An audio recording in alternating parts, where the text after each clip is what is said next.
Right, we're live. How are you, Katie?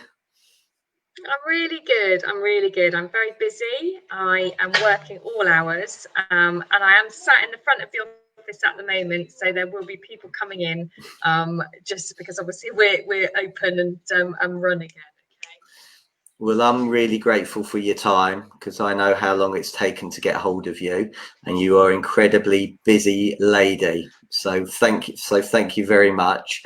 And I will try and keep it as short as possible and get as much content as we can to everybody. So hi, Simon. Thank you for joining us from sunny Wales. Hopefully it's sunny there. So Katie, delighted that you joined me. So you are the owner of Sordee and Harris, based in the Devon area. Been there for 16 years. You're past president of the NAEA Property Mark, and you sit on the main board of Property Mark as well. You're also an extremely proud member of a guild of property, and you sit on that board as well. So I know you're particularly busy, and I love the fact that you just want to raise standards within the estate agency and the property industry, which is something I'm very keen on doing as well. So I'm really grateful for your time. Thank you very much. So tell us a little bit about yourself and your journey for all the listeners. What, right from the beginning? Yeah, a little bit. What made you want to be an estate agent? What made you want to sit on the Property Mark board? What made you want to be the president? Oh gosh. So obviously you don't you don't start off and go, well, that's what I want to do. But I wanted a career that was challenging, a little bit different, and that I didn't have to sit behind a desk every day. So I wanted to get up and do something exciting outdoors if I could. And I had a dad who was I still do have a dad who's a brilliant auctioneer. And so I went off and did work experience at various different places, decided that I didn't want to be a livestock auctioneer, and that wasn't the route for me. But that I really, really enjoyed everything to do with property and houses and farms and land. So I went to university, qualified, chartered surveyor, and then obviously NAEA are a member as well. So I'm one of those people that likes to get as many letters after their name as possible and have a little bit extra bit built onto their business card, or a big business card to get it all on. So I'm like a sponge. I just continually want to keep learning and finding new things and just differentiate really. So that's what I'm all about. Fantastic. So are you an FRICS, FNAEA, FARLA, and any other letters? I think I'm all of those. I think I'm a BSc Hons as well. I think there might even be a CAAV in there somewhere, and there was certainly an IRRV at one point. But I think when you get a bit older, you decide that actually it's not about I always said it's not about being number one on Rightmove, it's how profitable you are. It's not about the number of offices you've got, it's how profitable you are. And it's the same with the letters after your name. It's not how many you've got, it's how much they bloody cost. So thanks for that. So tell me about your journey to become president of the NAAA. How did you, what made you decide, you said obviously you want to raise standards. Why are you such a big advocate of raising standards in the industry? And what do you think needs to improve? Well, I think there's an awful lot of people out there, and I don't want to use the word cowboys, but there's an awful lot of people out there that don't necessarily have the same high ethical professional standards that the NAA Property Mark members have to adhere to. And I just feel everybody, if we lift everybody up, it puts us all on a level playing field. It's better for the consumer, and it's better for us individuals personally, both as employers and employees, because the more professional you can be, the better fees you can charge. But actually it's about being knowledgeable and respected, and I think that if we can go down that route of ROPA, which obviously we're starting on that journey, but I don't know how long that's going to be before we get there, but if we can put all of that the groundings in place now, then it's got to be better for everybody. I want to be seen to be the same level as seen in the same regard as a solicitor, because that's what we're here. We get involved with people's lives. We're part of their journey for a short period of time. But oh my God, the information that we have and what we're trusted with, you have to be a certain level of integrity and reputation. And there are people out there who use that in completely the wrong way and give us a really bad name, and the industry is very, very low down. And so my sort of personal challenge, certainly when I became president, and obviously becoming president isn't a decision that you kind of make. Obviously the members, the property market members, vote you on, so then there must have been something, and that's the idea, is just to try and bring the new and younger members on, because I think that, again, on Facebook pages there's an awful lot of people going, I want to be an estate agent, I want to be an estate agent, what do I do? And my first thing is, go and get qualified, go learn all about it, be it on the job as an apprentice, but get that experience behind you and get that qualification, because that's going to set you well apart. It's going to command you a better salary, and it's going to be for your own personal drive, if that's what you want, to improve yourself personally, as part of your continued professional development, your personal development. It's got to be the right way. I'm very much into learning and training, and I think that it's changed. You can do it anywhere now. You can, use virtual learnings. During lockdown, I think I'm all a bit webinared out actually through lockdown, but there's plenty out there. It doesn't have to cost a lot of money, but to culminate in getting a qualification and letters after your name, that was certainly something that I aspired to, and that's got to be right to be able to lift the industry. Brilliant. Well, we've got some nice people watching. So Andy Overman, thank you for joining. Some lady called Lauren Scott Simpson, I'm not too sure who she is, but I know she's got the most amazing voice and has done a fantastic job in her presidency as well. Katie, you've got to sing her a song back now. That's how it works. Oh, I so can't. It's not Lauren's birthday, so I think that I would have sung her birthday, but it's not Lauren's birthday. That's fair enough. Hi, Abigail. Thanks for joining. Dominic, thanks very much for joining. Completely agree with you, Katie. There are some cowboys around, and therefore raising industry standards is beneficial for our industry and clients. Edwina's joining us from Northern Ireland, so thank you. Vicky's joining us from Stoke Newington, the best estate agents in the country. So it's lovely. So you've got a lovely audience here, Katie. So fantastic. Thank you for joining me, everyone. Hopefully say the right things. Oh, definitely. I mean, I remember when I worked at Greene Company in West End Lane in West Hampstead, there were 30 estate agents in the parade almost. And to try and differentiate was incredibly challenging, as you can imagine. And I remember there was a gift shop in the middle. And every week he used to write to the Ham and High and said, I can't believe there's another estate agency opening. It's just a joke. It's absolutely ridiculous. And then the gift shop closed down, and a week later it opened up an estate agency, and he had his son running it. And it just goes to show, you can be a news agent one day, a dentist one day, a butcher one day, and then you're opening up next day. It's crazy. So we're joined by Gareth Southgate as well, so the England manager's watching. So thanks, Gareth. Appreciate you joining us. Katie, definitely no pressure now. So hi, Sam. Thanks for joining us. So Sam's just joined Agents Together, doing an amazing job there. So thank you. So you obviously travel around the country, as did Lauren. You saw loads of exceptional agents and good practices. Can you share with the audience what good estate agency looked like and what good practices look like? Oh my God, Stephen, thanks for that one. I told you it's well scripted. Well, I'm one of those sad people that when I go on holiday, or when I was traveling around the country as president, and I would go out like the night before, because obviously you're away from your family, and you go out the night before, and I'd have a little walk around the high street or wherever I was, and obviously the first thing you do, and this is what I do because I love property, is you go and look in estate agents' windows. Yeah, so I'm the same. Yeah.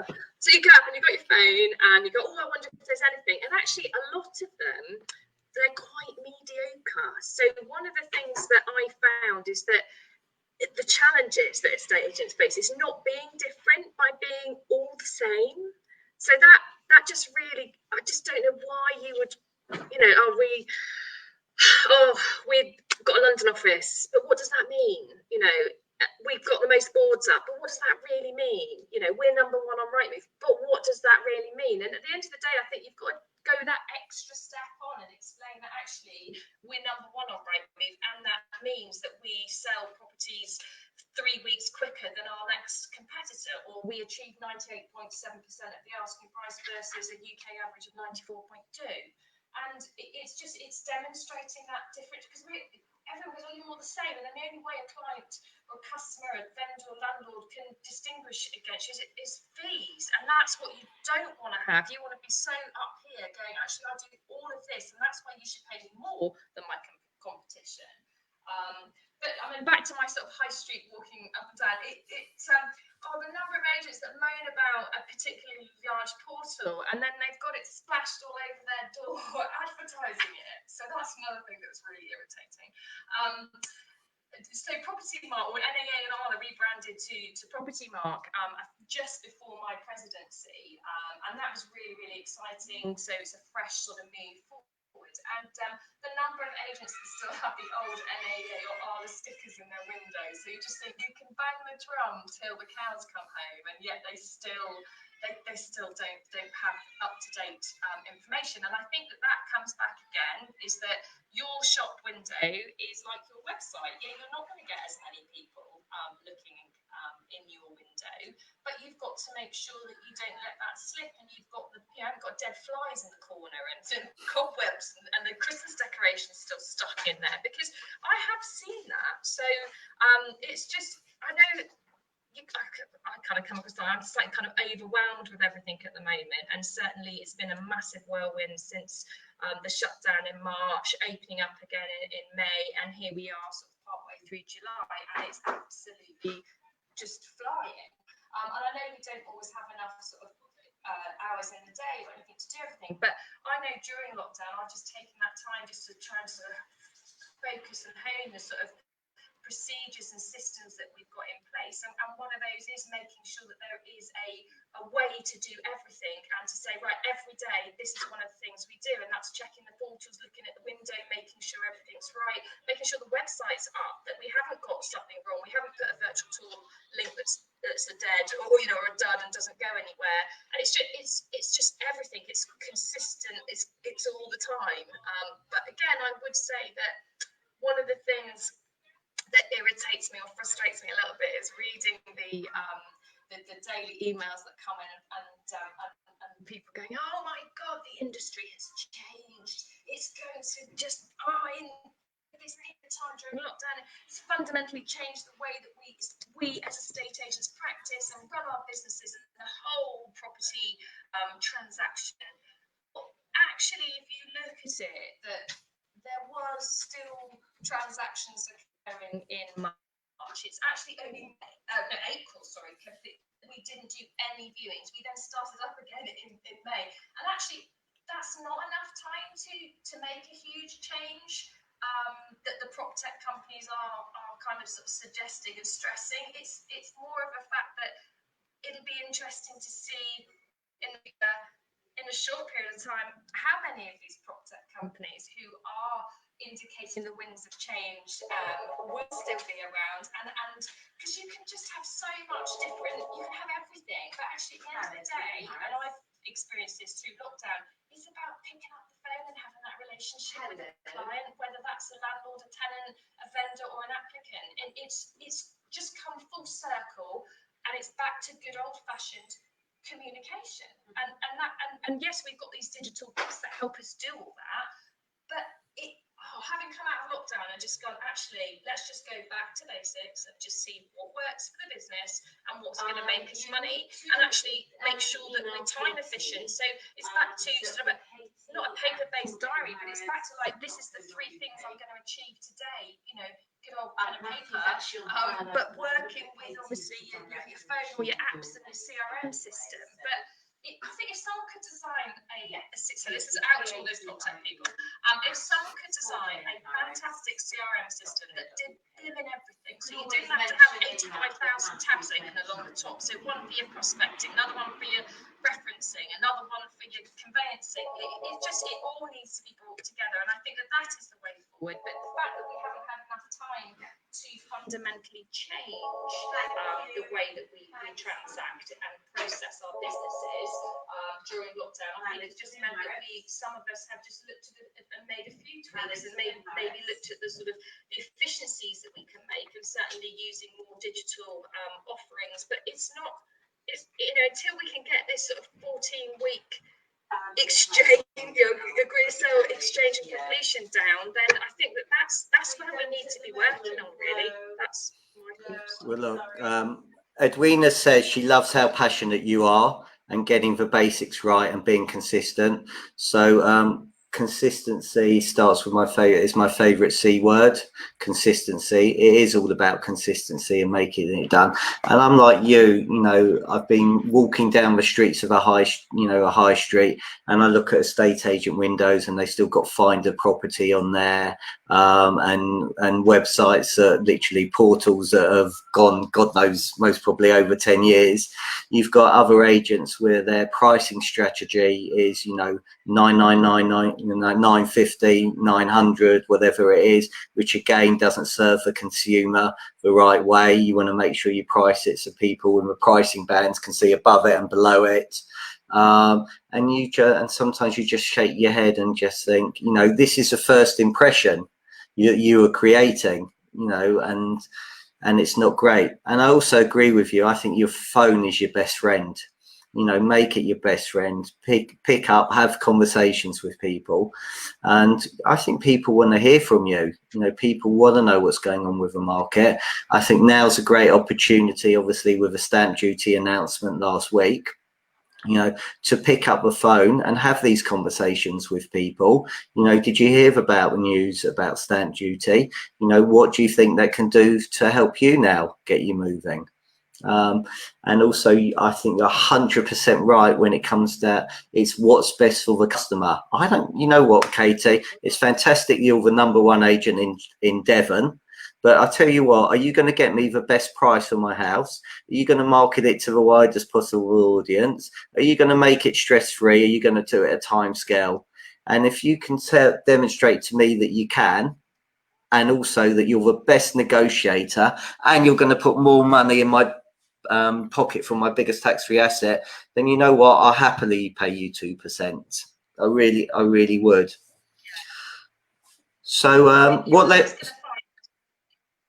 you're always going to find those clients out there, that always go, oh, I really love you, I want to work with you, but the person down the road, they'll do it for 1%. And there's always that, but that's back to kind of like your scripts and dialogues and knowing how to handle objections and just basically say, actually, no, it's this because I do this and I will get you this. But it's just sometimes having the confidence to do that. So, but also not being afraid to turn around and go, actually, no, I won't do that. And I've had that conversation this morning with our team about a client basically saying, oh, yeah, I want to come on with you, but I won't pay you 1.25%, which is what we charge.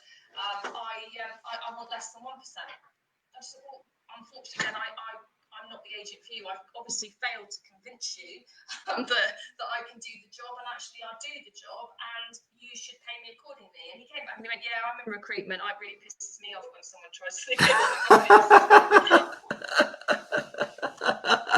It's typical. So as a non-member, so this is a question that's come in today. So as a non-member of Property Mark, why should I actually join Property Mark? What are the benefits to me? Okay, so Property Mark are totally committed to real standards amongst the estate agent community, and also basically about having a licensed estate agency. The thing that it will give you is committed to raising standards. Why would you not want to? Why would you not want to be the best agent and adhere to ethics, your professional ethics, and a very high standard of entry, and also gain a qualification to turn around and say, look, I haven't got the answers, but look, I've done this. I'm so committed to my career that I've joined Property Mark and I've taken my exams because I'm doing this so I can get you a whole better process, a better sales journey, and again, it's back to getting you more money at the end of the day. I've made some notes here because I thought, right, I'm bound to be on this mission. It's also about collaboration. Okay, so Property Mark agents and members is you might have your competitor down the road as a Property Mark member. So we don't and can't offer exclusive like that, like other, the guild that's different. But basically, we are looking at collaboration, best practice, training, webinars, there's a legal helpline, the regulation side of things, and the lobbying. So I think most recently there are two things that Property Mark have, and there's lots that they do, but two have certainly stood out during lockdown. The first, which was absolutely phenomenal, was lobbying for the business rates, because I think if you remember when the lockdown first came, estate agents were not included on that, the rates rebate, or the rates free for the rest of the year. So they lobbied to get that. So that was a phenomenal success, particularly for me. I own 3 of my buildings, so it's just like during lockdown. Thank you. That was really, really good. So that's one of the things that they did. And the second thing was lobbying for the most recent change that we've got, which is the stamp duty holiday. Now, I fully appreciate, just on that, again, with what's come out in Pine today, I think, with the past president, is you can't, Paul Vichy's damned if he does, he's damned if he doesn't. But certainly that the shot in the arm with the stamp duty holiday will take us through. We can talk ourselves into a recession, but this is going to help us massively, and already has done. And that's another thing that Property Mark have done. So, and then if you look at that, and then how much membership is, it's actually very, very low amount for everything that you do get. And I'm not here to pitch it, and some people go, yeah, it's not for us, it's an old boys club, whatever. It so isn't. It's actually the way forward, and it's going to be the future with Roper. And at the end of the day, it'd be, why wouldn't you be a member? Based on everything that you get, and obviously the letters are to your name, which I quite like as well. So yeah, they've got their regulated qualifications. I'm just turning over my notes here. And obviously what they're trying to do as well is to stamp out bad practices, and that's what ultimately we want to do, is to raise the game of everyone, and so the consumer knows that they have to go to a Property Mark agent. It's back to that level playing field. I think the latest stats, and I know that Arla Property Mark put out some great stats about how the percentage of lettings that are transacted with an Arla agent, which is phenomenal. And I think in the UK as well, I think Property Mark members transact about 87% of the UK's housing market transactions, so that's phenomenal as well. So it's definitely out there. And again, my support would be, why wouldn't you have that to support you as well, and use the training for your teams to get them all qualified. I know that there are plenty of younger any aged, but there are plenty of people out there who are looking to get qualified early to be ready for Roper, because I know the government haven't been necessarily very good about giving us a lot of advance warning of various things recently. I'm sure that won't be the case with Roper, but I think that why wouldn't you get yourself ready soon in your team? Because when the legislation comes in, if you don't have that qualification, be it Property Mark or wherever you want to go and take it, because there are obviously other places you can, why wouldn't you do that? Because you aren't going to be able to trade. And then what do you do if you've got a junior member of staff or a different, someone else who is qualified? You're going to need them, and you're going to need to hang on to your staff as well. So because they're going to be a great commodity. If they're going to be qualified, you're going to be able to hit the ground running when Roper comes in. So there's numerous things. Obviously, there's more on the Property Mark website, but there's lots and lots and lots of benefits that you do get. So the big question that has to be asked: are you going to be replacing Mark Hayward? Oh, yes, I think so. Yeah, I think that No, are you going to be the replacement for Mark Hayward?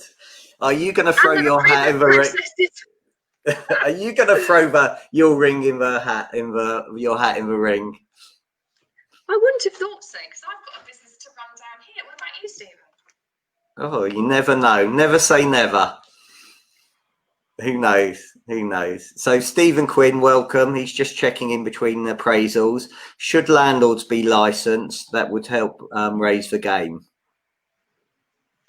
Oh, that's a tricky one, isn't it? I'm a landlord as well, so I think it's the same in every society, isn't it? You get good ones and you get bad ones. So you get good landlords and you get bad landlords. And I think we've all probably come across those landlords who want to cut corners or don't want to do work and set a certain level of, that's required of them. And yeah, they probably should be licensed, but at the end of the day, I will walk away from an instruction. It's just not worth it if they adhere to various safety regulations. Obviously, we've got the electrical safety requirements that have now come in, which is only a good thing, but there'll be more legislation coming. So I work quite closely with our local authority and do a number of sort of landlord talks, and they always go down really well. I love to see probably 100 landlords in a room, and I stand up and say, do you know there are over 170 pieces of legislation that you should adhere to, and their faces just fall. So anyone, if you get asked to do a talk or come and help the local authority, just do it, because the number of landlords who then come and ask you for advice, and actually the business that you can gain from it afterwards is absolutely fantastic. And actually just being able to say going out to pitch for a landlord, to say, actually, I spoke to 100 landlords because the local authority wanted my help the other day at a landlord forum evening. It's such a powerful thing to do. And everyone always goes, I don't want to stand up and talk to people. I don't want to be on a camera. I know when I've been doing Facebook Lives during lockdown with local businesses, they go, no, I don't want it.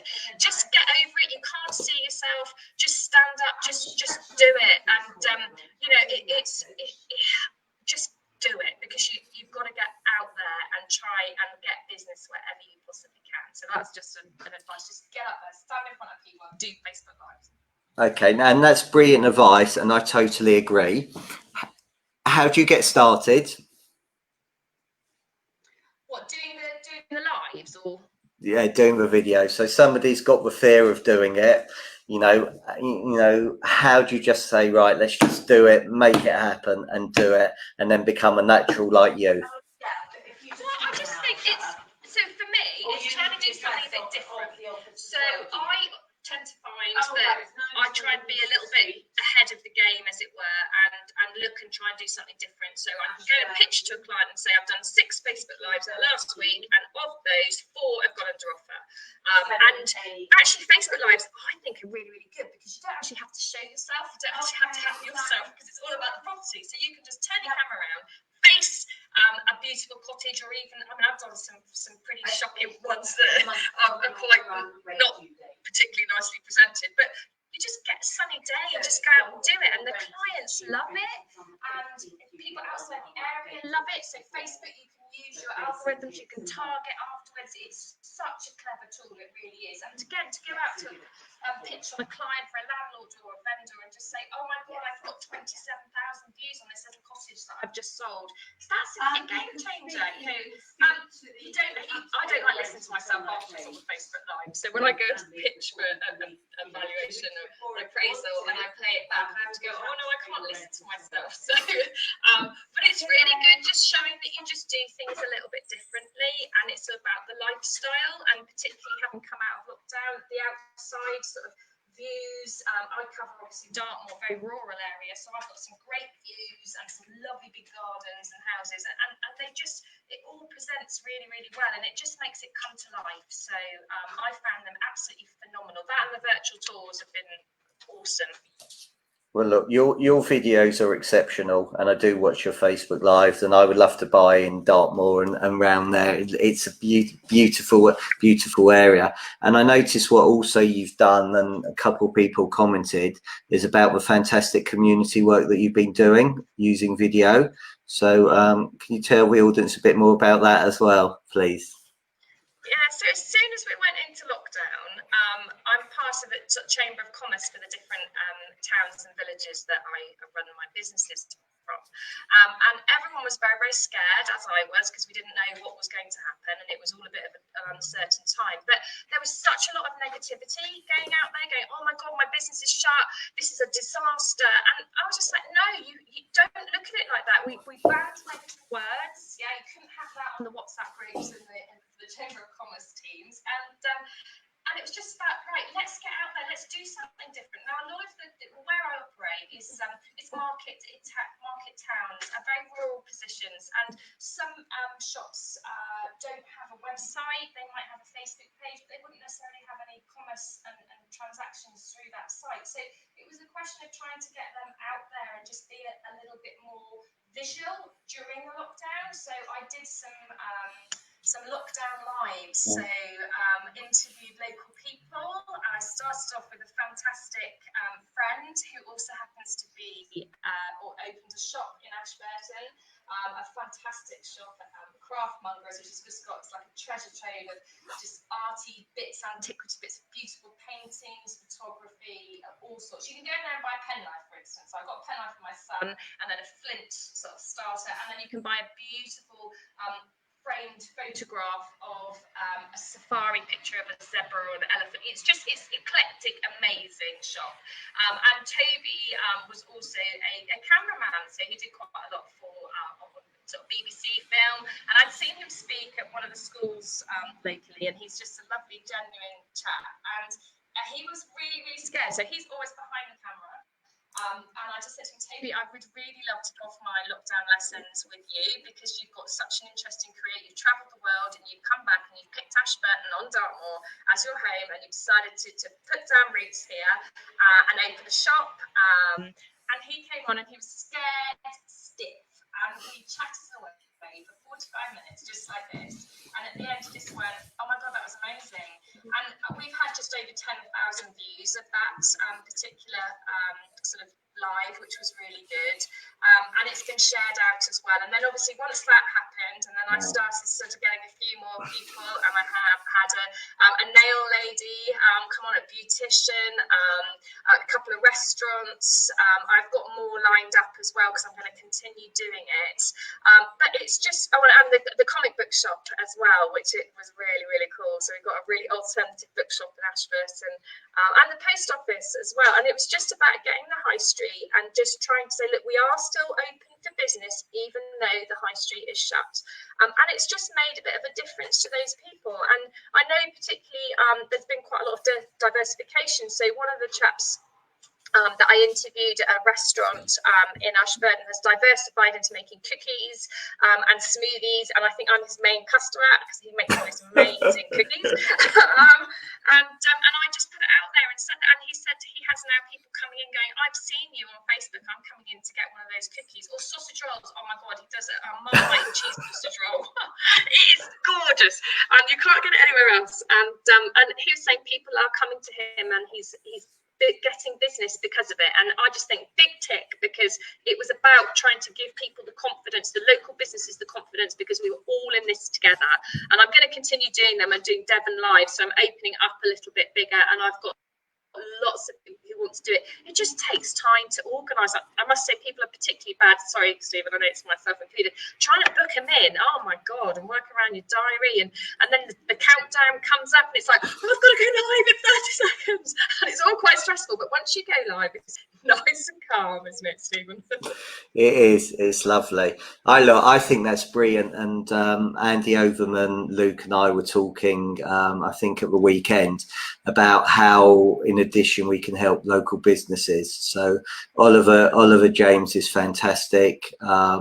He does local videos. You know, what businesses can we help this week, and tag them in, which I think is amazing, because, you know, as you rightly say, people were suffering. I can't take the credit for this idea. Andy Overman was saying, you know, estate agents give completion gifts to the buyers. So, you know, instead of maybe spending money on flowers or champagne or whatever you give to them, is why not get some vouchers from local businesses, which they've got to use within, you know, a couple of months, and that's staying in the community, and you're making a difference. And these businesses are going to be really, really grateful that you're supporting them.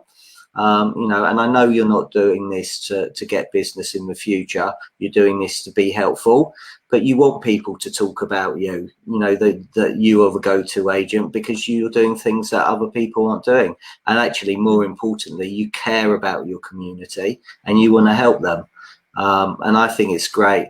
And I think my one concern is a lot of agents did what you were doing in lockdown, but how many of them are going to continue with it after lockdown? Because, you know, and I think we were discussing this, that people will see through you if you stop it after. And you talked about being human, and it is about being human. And actually the lesson should be carry on after, you know, be helpful to these people, be helpful to the community, because actually you are rooted in the community, as my good friend Matt Nicol will say at Nicol and Co. You are rooted in the community, so these are the things that you need to continuously do. So I think it's fantastic. So a couple more questions, because I know you're really busy, and I'm so grateful for your time, and I know how hard it has been to get you on and get you in the calendar as well. So I've only been trying for 6 months, but we got there in the end. You talked about learning yourself, and you always, every day's a learning day, and you continuously want to improve and never stand still. So what are you currently doing? What are you learning? What are you looking at? What are you reading? Who are you listening to? What's your best books? So I very rarely get a chance to sit down and read a book. So I'm all about a podcast or an Audible book at the moment. So I think I managed to get about 45 minutes to myself in the morning when I get up and go for a run. And I do try and run every day just for my own kind of headspace, because I just need it. And then I can plan out the day.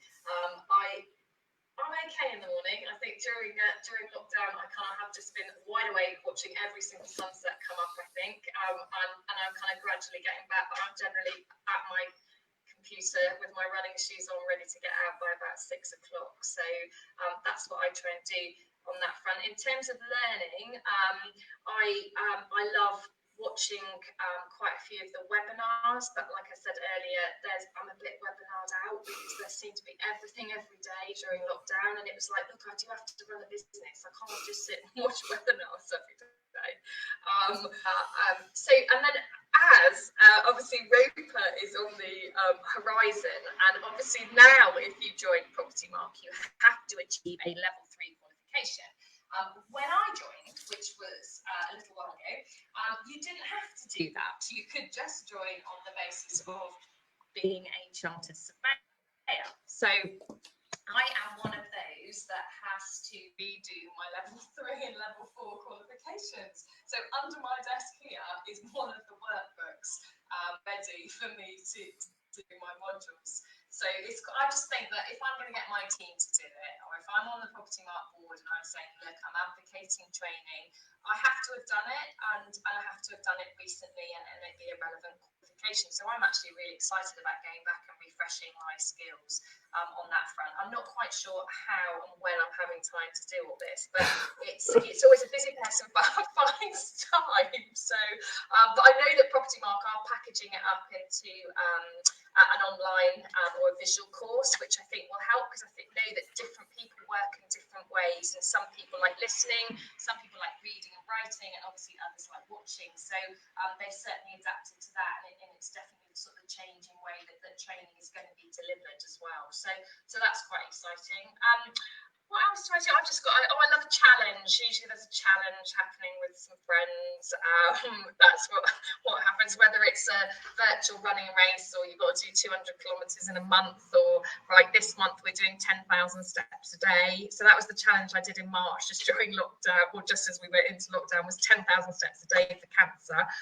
So I managed to smash that out, which was really good. So yeah, but also just learning and seeing what else is out there. So during lockdown, I've learned all about funnels. That's very interesting, quite like all that. I've learned about honing my LinkedIn profile. I'm enjoying that as well. And also just about trying to, so not be too polished when you're doing your videos and stuff, but actually being a little bit raw, because it makes it more realistic, it makes it more real than being completely polished and witty with your logo flying in and out. I just go, right, let's just just do it. So that's about it. Oh, and I'm learning calligraphy. That's the other thing, because I want to address really nice letters. So that's what I'm doing at the minute. So not property related, but I just feel that this is my writing. Look, it's not very good. So I've got a variety of calligraphy pens laid out here, and I keep trying. Okay, I won't show you my pad because you won't be able to read it. It's worse than the doctor. It's incredible. So final question. If you were starting today as an estate agent, what 3 things would you do differently?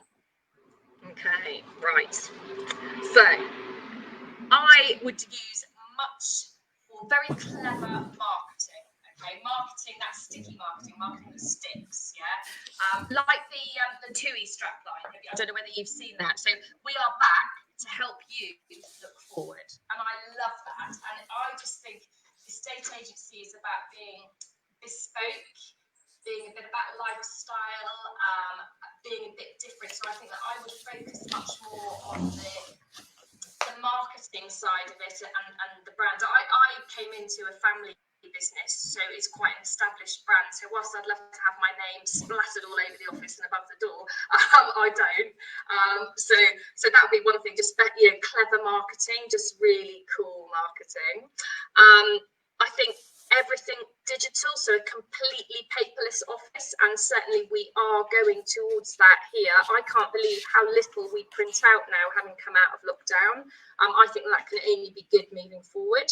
Obviously, we use a cloud-based CRM system, but again, I touched on this before. If I could just have a CRM system that just basically you logged in once, you didn't have to have multiple tabs, and it did everything. And so I could go in there and go, oh, that chap that he had a house on Dartmoor and Widdicombe, and I could just type in and find him. That'd be great, because I think that database, you're going to love this, is kind of like it's untapped, and you put stuff in and then it just disappears into there, and it's really hard to pull out. So then you have to have something else. And whilst I'm not set, I want like a digital hotbox is kind of what I want on my CRM system, and I want everything under one roof. So that's what I like. And I just think there's lots of things that we do differently. I think at one point, wasn't there, that everyone would kind of have like a computer on their desk. Obviously now everyone's having a laptop, and certainly when the desktops are redundant or obsolete, everyone is going across and they're being replaced with laptops. So I think that there's lots of little tweaks that you do. I think I definitely as well still keep a high street office. So controversial, I know, some people, but the number of people that have come into our office since we opened again, so it's going, yes, you can come in, 2 meter, keep the cow's distance, so it's down to a meter now, which is a pig, isn't it, I think. So, but the number of people that have come into our office, it's probably trebled since before lockdown, and people looking in the window, and actually people want some human interaction. They want to come in and say, how's the broadband? How big is the house? How big is this garden? Is it south facing? Do Waitrose deliver? It's things like that you just can't get off the internet, that you physically can't do. So I do still feel that there is firmly a place for high street offices, high street agents. Definitely. Although I seem to spend a lot of time working out in my car at the moment because it's so busy, and I have upgraded to the most amazing new iPad, which I'm totally an Apple person, and I just love my iPad, and I can talk to it, and it does stuff, and it's just awesome, and that saves me loads of time. So but definitely, if I was going to open start from scratch, it would definitely be with a high street presence. Brilliant. You have been an amazing guest. I love your energy. I love your passion. I love the way that you still want to qualify and better yourself every day, which is fantastic. And all the mad challenges your friends seem to set you, and you complete easily. So really grateful for your time. If people want to get a hold of you in any way, you most probably say, I don't want to hear from you. So LinkedIn, LinkedIn, the best way. Yeah, LinkedIn's the best way, and more than happy to talk to people. I'm very much about collaboration. I love to share ideas. I've done a few initiatives at Property Mark, including Inspire, just knowing that there are plenty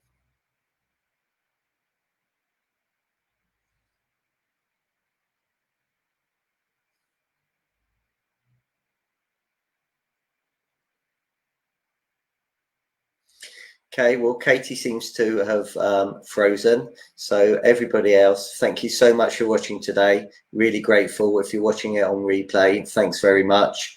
Have a really productive Tuesday afternoon. On Thursday, I'm going to be joined by Adele Crocker from the Castle Dean Group. She's the MD. Really looking forward to having her on there and getting some secrets about John Paul, and also what's happening and how she deals with her staff and have the individual learning plans. So have a lovely, lovely afternoon. Thanks very much for joining, and bye.